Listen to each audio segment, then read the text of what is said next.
SSC এবং HSC পরীক্ষাকে সামনে রেখে বেড়ে গেছে প্রতারক চক্রের উৎপাত। আগামী 21 এপ্রিল থেকে শুরু হতে চলেছে এসএসসি ও সমমান পরীক্ষা।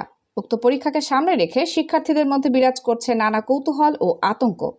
নতুন শিক্ষামন্ত্রীর দায়িত্বে এই প্রথম কোনো বোর্ড পরীক্ষা অনুষ্ঠিত হতে চলেছে। এর মধ্যেই বেড়ে চলেছে প্রতারক চক্রের উৎপাত। এটা হচ্ছে স্টার্টিং রেট, ঠিক আছে? রেটটা অনেক ডাউন, সো এটা হতে পারে আজকে রাত্রে পেরে যাবে, না হয় কালকে সকালের দিকে এটা রেট বাড়বে। সো সর্বোচ্চ রেট বাড়বে। এটা আগের বছরই আমরা 180 করে নিয়েছি, মানে 1,80,000 টাকা করে পর্যন্ত লাস্ট টাইমে নিয়েছি। সো এবছর 2 লক্ষ প্লাস যাবে।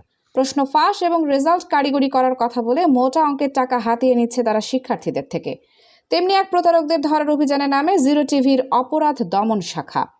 শুরুতে আমাদের প্রতিনিধি শিক্ষার্থীদের রূপে তাদের প্রাইভেট গ্রুপে প্রবেশ করে, তারপর সেখান থেকে বিভিন্ন তথ্য এবং নাম্বার সংগ্রহ করে। পরবর্তীতে গ্রুপের অ্যাডমিনের সাথে যোগাযোগ করলে তারা দাবি করেন গত 4 বছর ধরে তারা এসব করে আসছে। তারা মূলত প্রশ্ন ফাঁস, রেজাল্ট ফ্রিকশন, রেজাল্ট পরিবর্তন ইত্যাদি কাজ করে থাকে। আমাদের প্রতিনিধি তাদের সত্যতা নিশ্চিত করার কথা জানালে তারা বিগত বছরের কিছু কাজের প্রমাণ পেশ করে।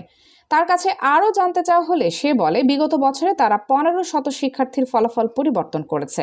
এবছর তাদের লক্ষ্য 3 থেকে 4 হাজার। তারা বর্তমান সময়ে রেজাল্ট কারিগরির জন্য 20 থেকে 35,000 টাকা দাবি করছে সাধারণ শিক্ষার্থীদের থেকে। তিনি জানান পরীক্ষা শুরু হতে হতে এই টাকার পরিমাণ 2 লক্ষ টাকার কাছাকাছি এসে দাঁড়াবে। তার মাধ্যমে জানা যায় এর মধ্যেই বেশ কিছু শিক্ষার্থী তাদের টাকা দিয়েছে কাজ করার জন্য। তার কাছে এই কাজের প্রক্রিয়া সম্বন্ধে জানতে চাওয়া হলে সে জানায় এইসব কাজ সরাসরি তারা করে না, মন্ত্রণালয়ের ভেতরের লোকজনের সাথে তাদের সখ্যতা রয়েছে। মূলত মন্ত্রণালয়ের লোকজনই এই কাজটি সম্পাদন করে থাকে। তবে কি সত্যিই মন্ত্রণালয়ের ভেতরেই রয়েছে দুর্নীতি, নাকি প্রতারক চক্রের কোনো চাল? যে শিক্ষাকে বলা হয় জাতির মেরুদণ্ড, সেই শিক্ষা খাত যদি হয় প্রশ্নবিদ্ধ, তবে জাতির ভবিষ্যৎ কি? প্রশ্ন রইল এই জাতির কাছে। নাইমুল হক স্মরণের প্রতিবেদনে কানিজ ফাতেমা সোমা, জিরো টিভি। গ্রুপের নতুন যারা আছেন অথবা পুরাতন যারা আছেন সবার উদ্দেশ্যে এই ভয়েসটা। আমরা রেজাল্ট ফিকশনের কাজ চলমান রয়েছে। রেজাল্ট ফিকশনের জন্য ফাইল জমা নেওয়া হয়। যেহেতু এখন স্টার্টিং রেট অনেক লো আছে, যারা কাজ জমা দিতে চান তারা ইনবক্সে যোগাযোগ করে কম রেটে যেটা আছে ওই রেটে কাজ জমা দিয়ে নেবেন।